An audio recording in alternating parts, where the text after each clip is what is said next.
In 1961, Yale psychologist Stanley Milgram wanted to answer one question after the Nuremberg trials. The world had spent years asking how ordinary Germans had participated in atrocities. The defendants kept saying the same thing. They were following order. Milgram wanted to know whether that was a genuine psychological explanation or simply an excuse. He built a machine. It was labelled with voltages from 15 to 450 volts. At the top end of the dial were the words danger, severe shock, and then 2 more levels marked only XXX. He recruited ordinary people from the general public, teachers, engineers, factory workers, postal employees, and told them they were participating in a study on learning and memory. Their job was to ask questions to another participant, seated in a separate room, and every time that participant answered incorrectly, they were to administer an electric shock, increasing the voltage with each wrong answer. The participant in the other room was an actor. The shocks were not real, but the subject pressing the button did not know that. As the experiment progressed and the fake shocks increased in intensity, the actor in the other room, following a script, began to cry out in pain, then to pound on the wall, then to beg for the experiment to stop, mentioning a heart condition. When the subject hesitated or refused to continue, the experimenter in the room with them said 4 things in sequence. Please continue. The experiment requires that you continue. It is absolutely essential that you continue. You have no other choice. You must go on. Milgram expected that subjects would refuse somewhere around 150 volts, and that almost none would reach the top of the dial. His psychiatrist colleagues predicted that fewer than 1% of people would administer maximum voltage. 65% of subjects administered the maximum 450 volt shock.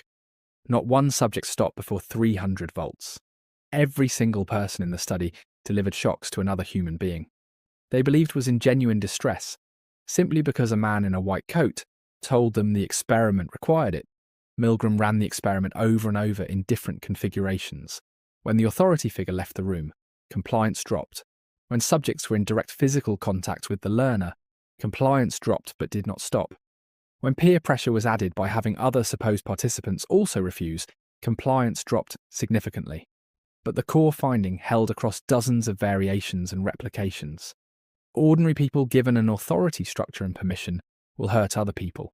The ethical problems with the Milgram experiment are themselves significant. The subjects were deceived, exposed to extreme stress, and many reported lasting psychological distress. Several described the experiment as one of the most disturbing experiences of their lives, not because of what was done to them, but because of what they discovered about themselves. In 1939, speech pathologist Dr. Wendell Johnson had a theory. He believed that stuttering was not a natural speech impediment, but a learned behaviour that children who stuttered did so because adults had labelled their normal childhood speech disfluencies as stuttering, causing the children to become self-conscious and genuinely develop the condition through anxiety. He called this his diagnosogenic theory.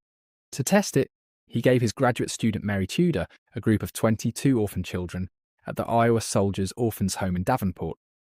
Some of the children stuttered, some did not. Tudor divided them into groups. The children who stuttered were told they were good speakers and encouraged. The children who did not stutter were told repeatedly that they showed signs of stuttering, that they needed to be more careful, that they should stop speaking if they felt the words were not coming out right.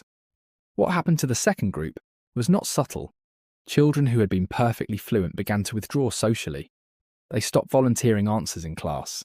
They became afraid to speak. Several developed speech disruptions they had never shown before. The study was never published. Even by 1939 standards, the researchers recognised it was too damaging, and it was kept buried for over 60 years. The study was rediscovered by a journalist in 2001.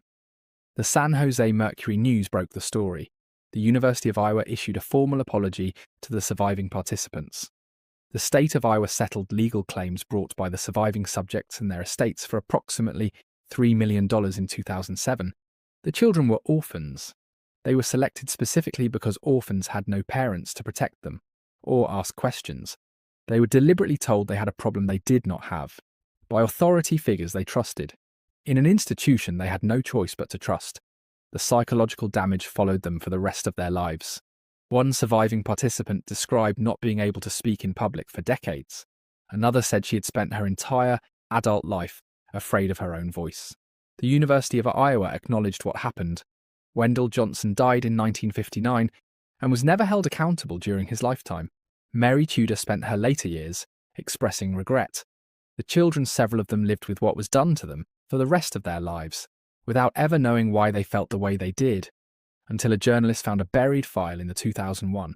In 1945, as the Manhattan Project was nearing completion, American medical researchers, working in coordination with the Atomic Energy Commission, began injecting human beings with plutonium. Not volunteers who understood what was being done to them, hospital patients who had been admitted for unrelated conditions and were selected because they were judged by researchers to have terminal illnesses or limited life expectancy. The purpose was to understand how plutonium moved through the human body, where it accumulated, at what rate it was excreted, what the long-term effects of exposure were, information the military needed as it expanded nuclear weapons production. Between 1945 and 1947, at least 18 people were injected with plutonium without their knowledge or consent. At University of California, San Francisco, at the University of Rochester, at the University of Chicago, at Oak Ridge, and at other facilities across the United States, the patients were typically not told what they were being given. In many cases, they were not told they were part of an experiment at all.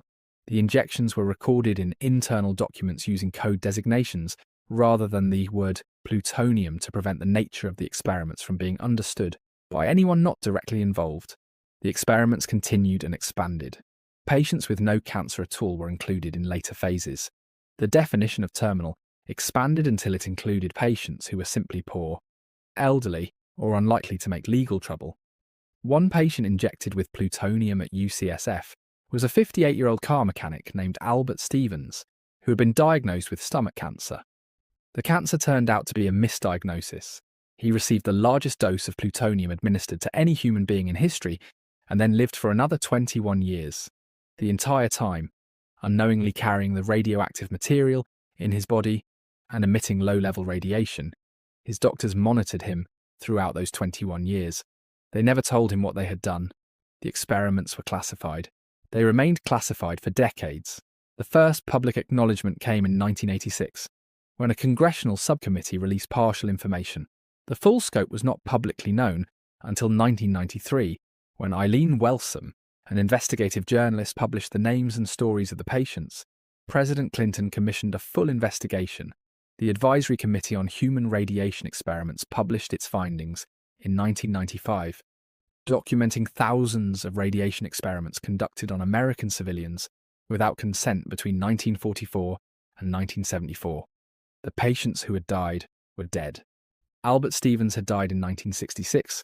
His ashes were sent to a laboratory and analysed for their plutonium content.